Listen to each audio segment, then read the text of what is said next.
ഈ വിരുന്നിലെ അവസാനത്തെ പെർഫോമൻസ് ആണ്.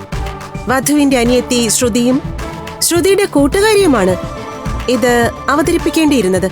ശ്രുതിയുടെ കൂട്ടുകാരി ഇനിയും എത്തിച്ചേരാത്ത സ്ഥിതിക്ക് വരന്റെ ഭാഗത്തു നിന്ന് ഒരാളെ തിരഞ്ഞെടുക്കാവുന്നതാണ്.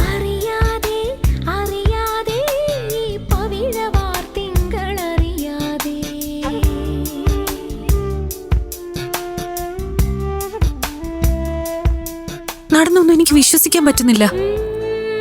അയാൾ എന്തിനാ അങ്ങനെ ചെയ്തേ? അതും എന്റെ കൂടെ ഡാൻസ് കളിക്കുക.